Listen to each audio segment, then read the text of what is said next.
दिशाओं का घेरा, वही रात दिन का उजाला अंधेरा, धरा का बिछौना दिशाओं का घेरा, वही रात दिन का उजाला अंधेरा।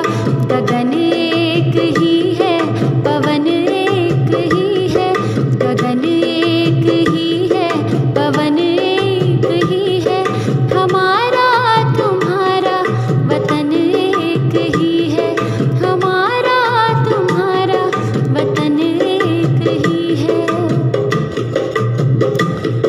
ये नदियाँ ये पर्वत शिखर ऊंच नीचे, ये रेती ये खेती ये जंगल बगीचे, ये नदियाँ ये पर्वत शिखर ऊंच नीचे, ये रेती ये खेती ये जंगल बगीचे, चमन एक ही है, अमन एक ही है, चमन एक ही है, अमन एक ही है, हमारा तुम्हारा वतन एक ही है, हमारा तुम्हारा वतन एक ही है।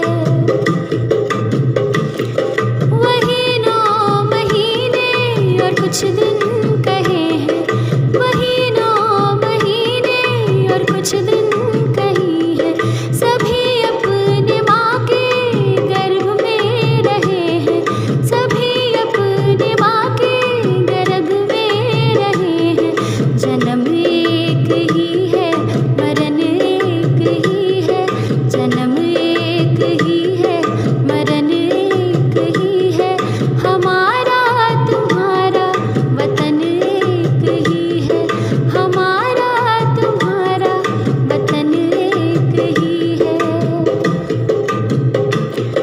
बताओ यहाँ क्या फर्क तुमने देखा, बताओ यहाँ फर्क क्या तुमने देखा, खींची है कहाँ पर विभाजन की रेखा, खींची है कहाँ पर विभाजन की रेखा, बदन एक ही है, वजन एक ही है, बदन एक ही है, वजन एक ही है, हमारा तुम्हारा वतन एक ही है, हमारा तुम्हारा वतन एक ही है, सजन एक ही है, भजन एक ही है, हमारा तुम्हारा वतन एक ही है, हमारा तुम्हारा वतन एक ही है, हमारा तुम्हारा वतन एक ही है।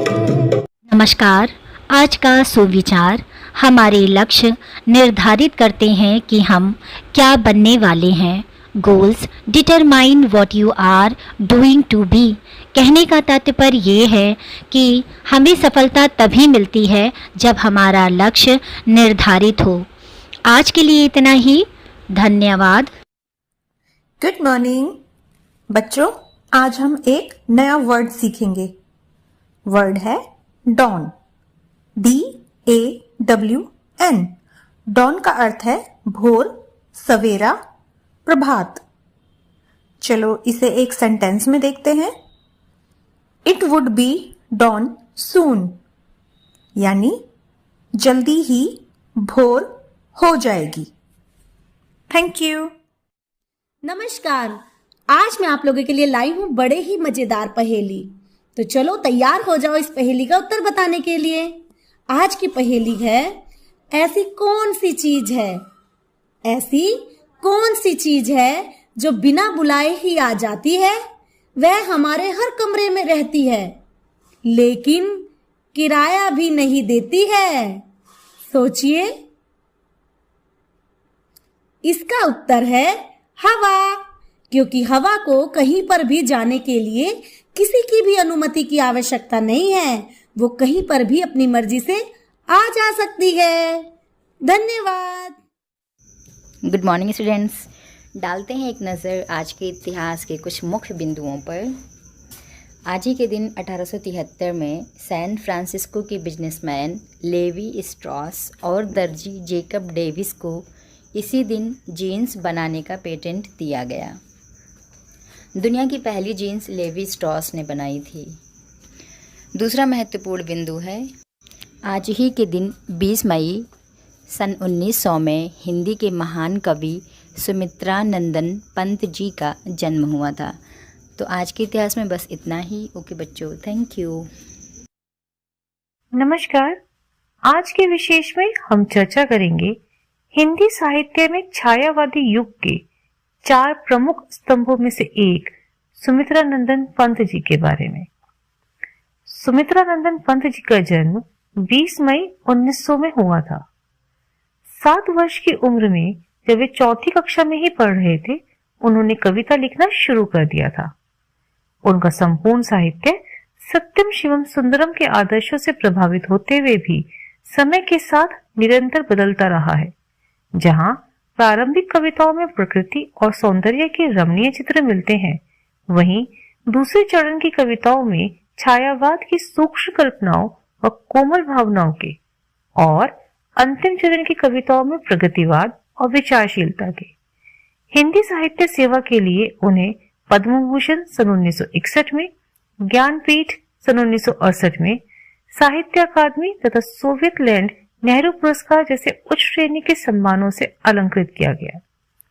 धन्यवाद।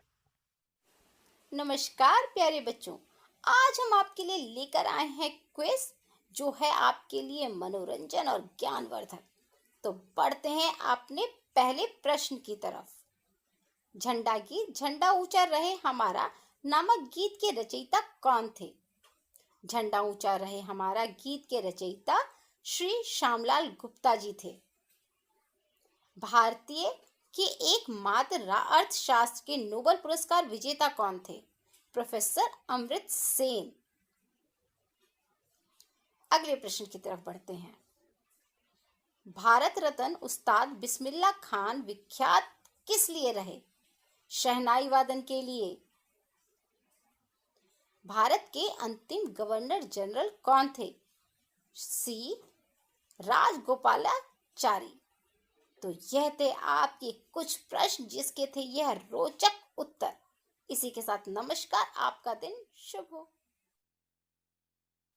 गुड मॉर्निंग बच्चों, अब समय है आज के बाल गीत का।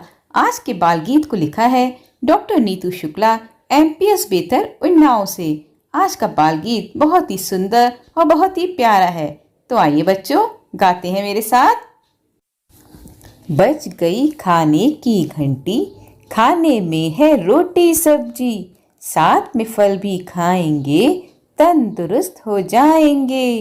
रोज स्कूल हम आते हैं, पढ़ के जब थक जाते हैं, बस्ते पे अपने रख कर सर थोड़ा आराम फरमाते हैं। पढ़ लिख कर हम बनेंगे अफसर, पैसा खूब कमाएंगे, माता पिता के अरमानों को पूरा हम कर जाएंगे।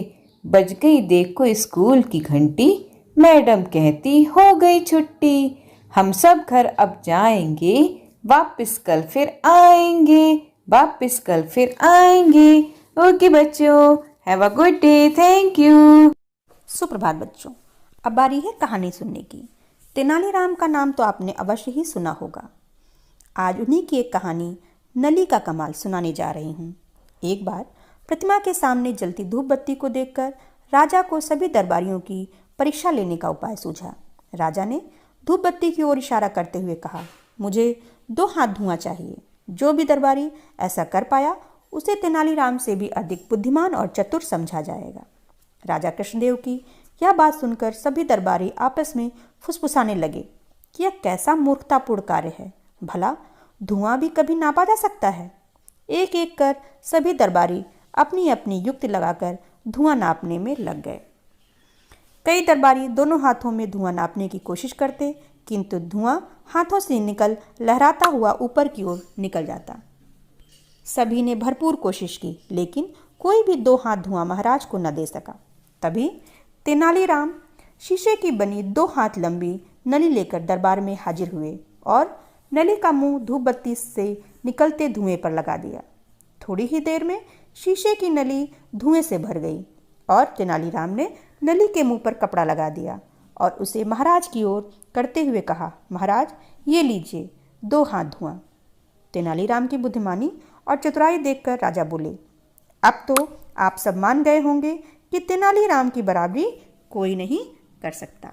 आज के लिए बच्चों इतना ही। धन्यवाद। नमस्कार। आज मोटिवेट और सेल्फ का विषय है अपने अंतर मन की आवाज सुने। हम सब के अंदर एक अंतर मन की आवाज होती है जो कठिन से कठिन परिस्थिति में भी हमें सही रास्ता चुनने और निर्णय लेने में हमारी मदद करती है। बस जरूरत है उसे सुनने की, उसे महसूस करने की। किसी भी प्रकार का तेज व्यायाम जैसे दौड़ना, चलना, नृत्य करना आदि हमें अपने अंदर की आवाज को अधिक स्पष्ट रूप से सुनने के लिए तैयार करता है। जब हम अपने विचारों, सपनों और संभावनाओं को कागज पर लिखते हैं तो हम अपने अंतर्मन के सबसे करीब होते हैं। जब हम डर के स्थान पर अपनी जिज्ञासा को चुनते हैं तो भावनात्मक रूप से हम अपनी आंतरिक आवाज से जुड़ जाते हैं। डर एक मूल्यवान चीज है जो हमें आगाह करता है, गलत कदम उठाने से हमें रोकता है, लेकिन ये हमारे अंतर्मन की आवाज नहीं होता। जिंदगी सबसे चुनौतीपूर्ण परिस्थितियों में भी आगे बढ़ने और रास्ता खोजने का नाम है। जब हम कोरोना जैसी एक कठिन परिस्थिति का सामना कर रहे हों तो हमारा डर हमें रचनात्मक होने या कुछ नया करने का सपना देखने से रोक सकता है, पर हमें अपने डर को अपने निर्णय पर हावी होने देने के बजाय जिज्ञासु होने और नई संभावनाओं के द्वार खोलने का निर्णय लेना चाहिए।